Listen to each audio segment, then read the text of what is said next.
thank you, sir. Finally, we support this bill, sir. Thank you, honorable member. माननीय सदस्य श्री चंद्रशेखर जी। धन्यवाद सभापति जी कि आपने मुझे लैंडिंग बिल पे अपनी बात रखने का मौका दिया। सभापति जी, 1856 में जो कानून बनाया गया और मैंने बिल पढ़ा, क्या पढ़ने के बाद मुझे एहसास होता है कोई बदलाव नहीं, सिर्फ कॉपी पेस्ट किया गया।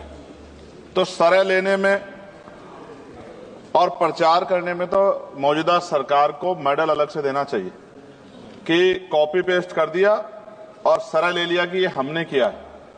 नाम बदलने में और सरह लेने में हमारी सरकार को महारत हासिल है, जबकि हकीकत ये है कि ये इंटरनेशनल लॉ है जिसके आधार पर सभी देशों को काम करना पड़ता है। अगर सरकार कुछ बदलाव चाहती थी तो इसमें बिल को इलेक्ट्रॉनिक फॉर्मेट में कर सकते थे।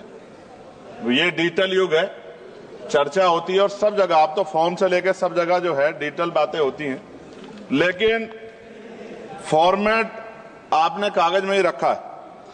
कई देशों के बिल इंडिया में ही बन रहे हैं मैन पावर की वजह से। वहां मैन पावर कम है, यहां मैन पावर ज्यादा है। अगर ये इलेक्ट्रॉनिक फॉर्मेट में आ जाता तो बहुत से भारतीयों को रोजगार मिल जाता। लेकिन मुझे ये भी बताना पड़ेगा कि हमारी सरकार का रोजगार देने में उनको बड़ी परेशानी है और वो रोजगार देने के खिलाफ, इसलिए उन्होंने शायद इलेक्ट्रॉनिक फॉर्मेट में नहीं रखा। जैसे उदाहरण, ऑस्ट्रेलिया में कोई माल चढ़ता है जहाज पर, उसकी इन्वेंट्री यहां बनती है, उसके लैंडिंग बिल भी इंडिया में बनते हैं।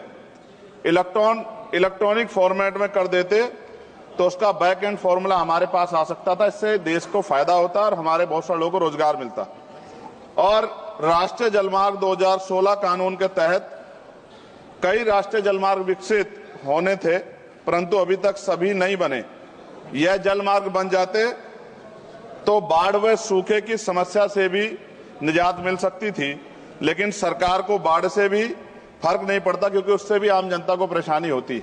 पेट्रोल और डीजल की जो खपत है, अगर ये बन जाए जलमार्ग तो बहुत फायदा जो है वो खपत कम हो सकती है और बहुत बड़ा फायदा हो सकता है। लेकिन सरकार का इसमें कोई इंटरेस्ट नहीं है, इसलिए मैं अपनी भावनाओं के साथ इस बिल को अपोज करता हूं और मैं कहता हूं कि सरकार अगर चाहे तो हमारे सुझाव को मान के कुछ अच्छा कर सकती है, वरना फिर मैं कहूंगा दोहराते हुए कि सरह लेने में और नाम बदलने में सरकार को महारत हासिल है। इसके लिए पुनः मेरा अनुरोध है कि इनको मेडल दिया जाए। धन्यवाद।